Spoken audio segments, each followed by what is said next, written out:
Hey everyone, it's Wolfgang. I want to talk about how to increase profit in your business. Most rental property and business owners can make higher profit from their time if you have a method. This is a method. It's very straightforward, only a few steps, and let me go through them. We're going to start by documenting our time, the number of hours in 1 week, over the course of a week. Just write down the number of hours that you spend at work, and then group them into 3 groups. Take up the hours you spent at work during that week and put them into 3 groups. Essential hours, in other words, time spent that only you could do, that were really important for the business. And then the other group, neutral hours, that's time you spent that either could be delegated or not important enough to be essential to the business. And then the third group, wasted hours, hours that you could have eliminated and devoted to essential activities in your business. So we document our hours for a week. We divide those total hours into 3 groups: essential hours, neutral hours, and wasted hours. So I'm going to assume, because this is targeted towards owners, that we put in a pretty modest 50 hours a week, 10 hours a day, 5 days a week.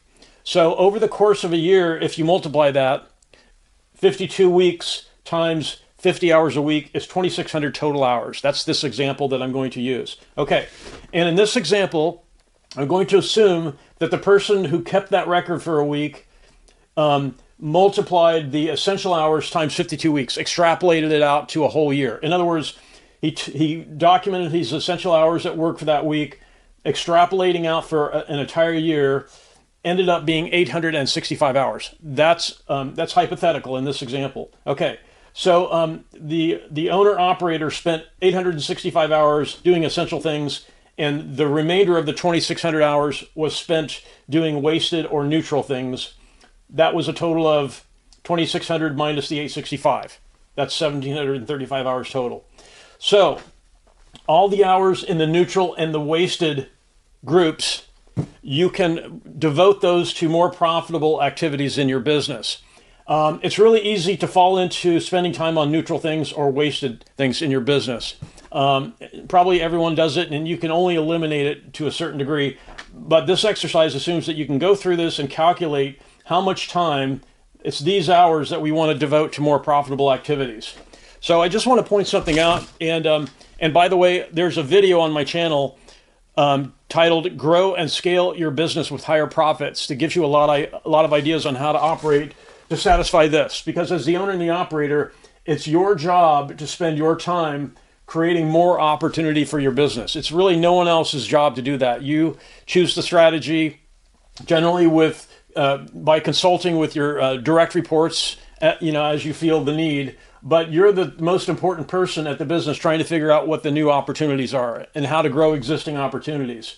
So again, we started with an assumption: a 50-hour work week, 52 weeks for the year, 2,600 hours over the course of a year. Total hours you spent last year at your job, 2,600. We subtracted the neutral and the wasted hours from that total. 2,600 minus the 1,735 gave us 865 hours. And now we're going to calculate the profit per hour. So this is the essential hours that you spent over the course of a year generating profit. Because the assumption is the wasted time and the neutral time, they didn't contribute to the business. They didn't contribute to your profit. So in this example, this business earned $500,000 in profit last year. And we know we spent 865 hours doing essential activities in this example, right? So we're going to divide the net profit for the year by the number of essential hours that we worked over the year to get a profit per hour.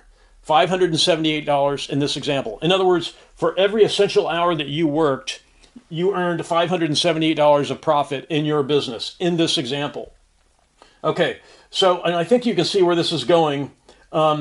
Basically, there's a potential, if we redeploy the time spent in neutral and wasted activities, there's a potential to earn higher profit. And what we're trying to figure out is how much higher. In this example, we've determined that the profit per hour was $578. We're going to multiply that by the number of hours spent in wasted or neutral activity. And that's what this is, $578 per hour. I'm sorry, yeah, $578 of profit per hour times the neutral and the wasted hours, which was 1,735. So 578 times 1,735 hours. This is the potential extra profit we can make by eliminating neutral and wasted time from our day. So if you compare this potential extra profit to the profit in this example of $500,000, that's a tripling. In this example, this business owner tripled his profit, his net profit through the year. And obviously this is going to vary depending on if you're a landlord, the size of your holdings, if you're a business owner, how big your business is, and how efficient, how well it's run. But the point is, to illustrate the point here, 1 million plus 500,000, 1.5 million business by changing habits during the day and only contributing your time to essential hours that no one else can do, stuff that no one else can do, tripled the profit. So I want to go through some, and by the way, this should be your new profit goal. It should be the potential that you calculate, because you should actually go through this exercise. Set a week aside, document your time, put it into groups, extrapolate it out 52 weeks, and then get to this number, profit per hour, multiplied by the neutral and wasted hours, and come up with the potential profit. Okay, so that should be your new profit goal. That number, the potential, plus last year's net profit. That should be your new profit goal from this exercise. So there are some traps you can fall into as a business owner, stuff that I've seen in my experience. One of them is an ego trap, where the business owner wants to be, held up as the hero of the business by all the staff members. And a lot of time can be spent in neutral hours on that activity. It's costing you money. You have to decide, is the ego of being held up as the hero and the center of attention, is it worth the lost profit that you're spending those hours on? The answer is usually no.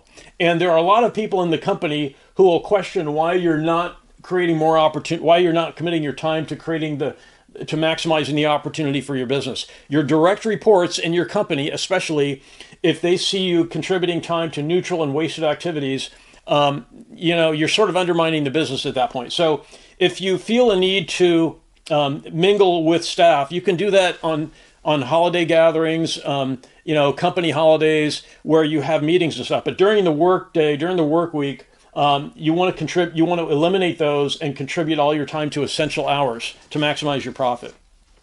Okay, so another trap you can fall into is your time is the most important, valuable time in the business, not your staff members. And some staff members can come to believe that their activity is so important that they rival you in terms of their importance. In other words, you can have key employees who believe that they're indispensable, and without them, your business would suffer. It's not true.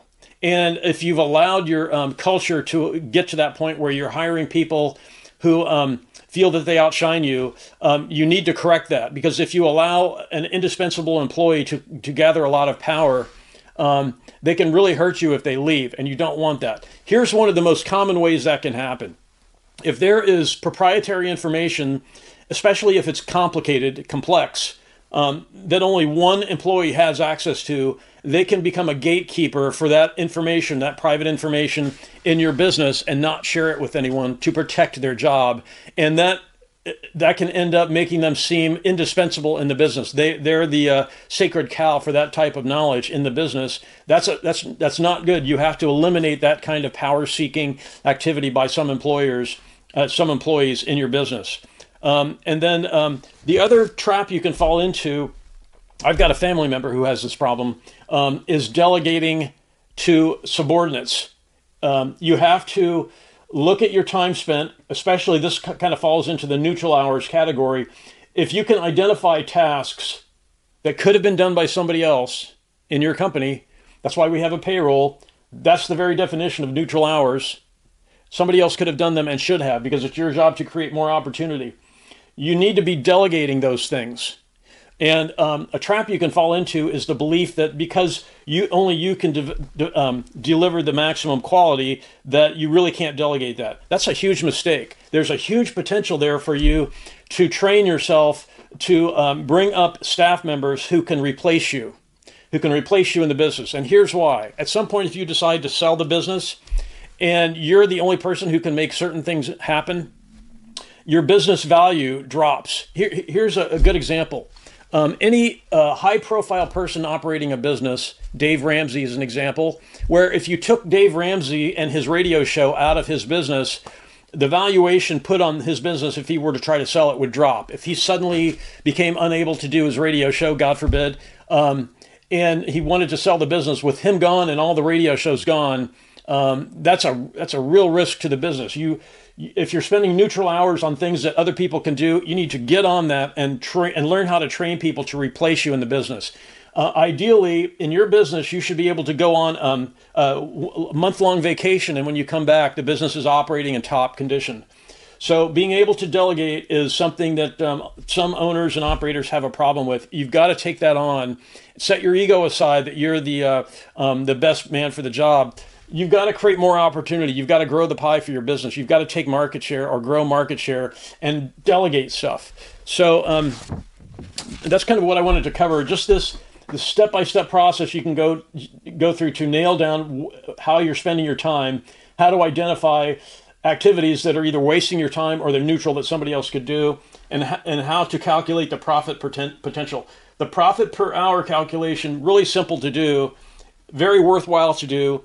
And the good thing about growing profit in your company is, you really cannot make too much profit in your business. When the economy gets soft, like it has been recently, having cash reserves, because you've been very profitable, can keep you alive. Other businesses that run really close to the edge on profit and don't make much profit, they can go out of business during tough times. If you're highly profitable, you can withstand downturns in the economy. So it's really important to go through this exercise, figure out your profit per hour, and change up how you spend your time in the business. Another example that you want to think about is if you allow a random employee to come knock on your door and distract you, there's a problem in your culture. It may be an ego boost to know that employees seek out your guidance, but that's either a neutral or a wasted hour. The employees, unless they're your direct reports, the employees can waste your time, or they can force you to spend time on activities that somebody else could do. And having an open door policy is a mistake in most businesses. So you want to rethink that aspect. Who do you allow around you? Who are the closest people to you? It's got to be the people that you can delegate to, that you can say, here's an activity that I've done historically, but I'm going to delegate this now. And it becomes a neutral hour, a neutral amount of time, because you're going to delegate it to your direct report. And they will take care of making sure their subordinates, the people who report to them, carry out the activities. So I hope this helped. It's basically all about maximizing profit in your business, whether you're a landlord or a business owner. And there's a lot of benefit to it. So if you have any questions, you can leave those in the comments. I want to thank you for watching, and have a great day.